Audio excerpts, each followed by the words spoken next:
Assalamualaikum warahmatullahi wabarakatuh. Shalom, Om Swastiastu, Namo Buddhaya, salam kebajikan untuk kita semua. Nah, di sini kami akan mempresentasikan perusahaan kami, yaitu Green Cup Nusantara. Nah, di sini kami menjual produknya itu cup dari kertas, terus sedotan dari kertas, dan kemudian penutupnya dari kertas. Selanjutnya akan dijelaskan teman saya. Green Cup Nusantara adalah startup hijau dari Indonesia yang membuat cup dan kemasan ramah lingkungan. Produk yang digunakan perubahan biodegradable atau mudah terurai sehingga dapat membantu mengurangi sampah plastik sekali pakai. Nah, di sini saya akan menjelaskan tentang tujuan didirikannya Green Cup Nusantara. Ini tuh untuk menghadirkan solusi kemasan minuman modern yang eco-friendly, mengurangi percobaan lingkungan akibat sampah plastik, serta meningkatkan kesadaran masyarakat akan pentingnya penggunaan produk yang berkelanjutan. Green Cup Nusantara juga bertujuan membantu menekankan jumlah limbah produk melalui plastik berbahan kertas yang inovatif dan fungsional. Nah, di sini ada visi misi dari perusahaan kami, yaitu visinya menjadi perusahaan kemasan ramah lingkungan yang membantu mengurangi sampah plastik dan mendukung gaya hidup yang lebih peduli terhadap lingkungan. Lalu ada misinya itu ada 5. Yang pertama itu membuat produk cup dan kemasan yang ramah lingkungan dan berkualitas. Yang kedua itu mengurangi penggunaan plastik sekali pakai dengan produk biodegradable. Yang ketiga itu membantu UMKM dan KP beralih kemasan eco-friendly. Dan yang keempat itu mengajak masyarakat lebih peduli terhadap lingkungan. Dan yang terakhir, mengembangkan bisnis hijau yang bermanfaat bagi masa depan. Selanjutnya, strategi IPO dan kerjasama investor. 1. Pemasaran yang dipilih. Kami memilih pemasaran AIM Inggris karena aturannya fleksibel, biaya terjangkau, banyak investor mencari bisnis hijau dan berkembang. Kedua, tujuan penggalangan dana.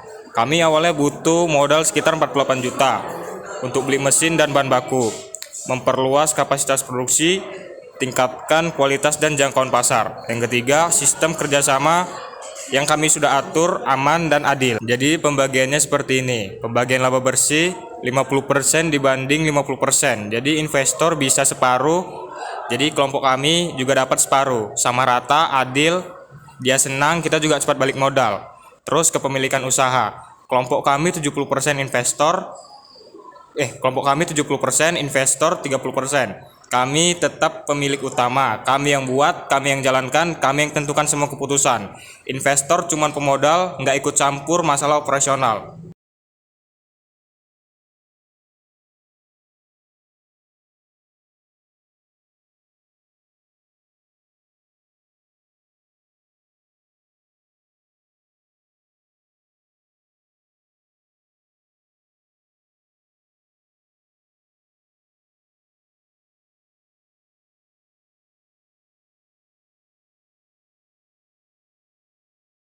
Jadi strategi pengembangan bisnis hijau dari kami, kemasan ramah lingkungan, pakai gelas kertas dan sedotan non-plastik, kurangi sampah plastik. Yang kedua, penerapan 3R, terapkan rigorose dan hack di semua operasional. Yang ketiga itu produk alami, gunakan bahan baku alami, sehat dan dukungan petani lokal. Yang keempat itu bisnis keberlanjutan, kerja keuntungan tapi tetap jaga alami dan merek hijau. Berikut laporan keuangan dari PT Maju Lestari Sentosa. Total kebutuhan modal awalnya itu 48 juta. Modal awal tuh seperti mesin itu 18 juta, mesin potong 4 juta, cetakan desain itu 2.500.000, bahan baku 3 juta dan kompresor 1.500.000. Biaya operasionalnya tuh ada bahan baku 3 juta, listriknya 600.000, gaji pegawai 2 juta, packing 2 juta, totalnya 5.800.000. Hasil usaha tuh ada produksi 5.000 pieces, harga jual 2.000 per pieces dan pendapatan 10 juta. Laba bersihnya itu 4.200.000 per bulan. Jadi produksi tutup kertasnya itu biaya modal kami totalnya 9 juta, biaya operasional per bulan itu totalnya 1.900.000, itu sudah termasuk tenaga kerja digabung tim produksi utama. Hasil usaha kami itu produksi 5.000 per pieces, harga jual 700 per pieces, pendapatan 3.500.000, laba bersih kami yang dapat itu 1.600.000 per bulan. Selanjutnya produksi sedotan kertas. Nah, modal awal kami itu 10 juta, biaya operasional per bulan itu totalnya 1.900.000. Hasil usaha kami produksi 5.000 per pieces, harga jual 500 per pieces, pendapatan 2.500.000, laba bersih yang kami dapatkan 600 per bulan. Selanjutnya ada rekapitulasi total usaha. Jadi total pendapatan kami per bulan itu sekitar 16 juta. Total biayanya per bulan sekitar 9.600.000. Total laba bersihnya itu sekitar 6.400.000. Jadi pembagian keuntungan resminya itu kan 50 dibanding 50. Bagian investor itu 50% dapat 3,2 juta per bulannya. Terus bagian kelompok kami itu 50% dapat 3,2 juta per bulan juga, sama rata, adil tapi tetap untung. Kalau soal kepemilikan usaha, kelompok kami 70% pemilik utama pegang penuh kendali penuh. Selanjutnya kepemilikan usaha. Jadi kelompok kami itu 70% kami sebagai pemilik utama pegang kendali penuh. Sementara investor 30% dia sebagai mitra pemodal penerima bagi hasil. Jadi keunggulan utamanya pasar pasti ada, produk tetap ramah lingkungan, modal cepat balik, usaha tetap milik kami, aman dan sustain. Jadi di sini saya akan menjelaskan juga bahwasannya produksi dari kertas kami itu dari daun jati dan itu berkualitas ya, dan kami akan bekerja sama dengan pabrik jatinya langsung.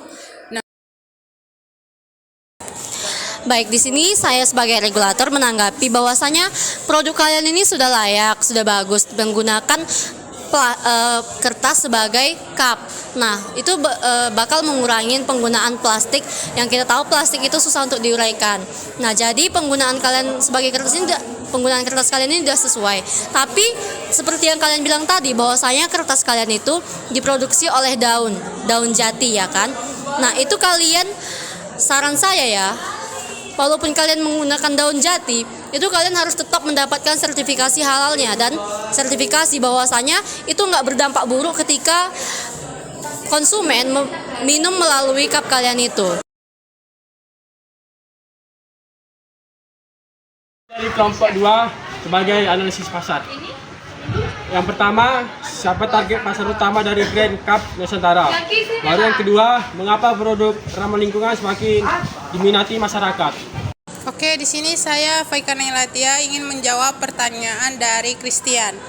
Nah, target pasar Grand Cup Nusantara itu dia kayak seperti kedai, kopi, kafe, dan restoran, hotel, catering, perusahaan, serta masyarakat yang peduli terhadap lingkungan. Kemudian produk ramah lingkungan tuh semakin diminati karena kesadaran masyarakat terhadap bahayanya sampah plastik.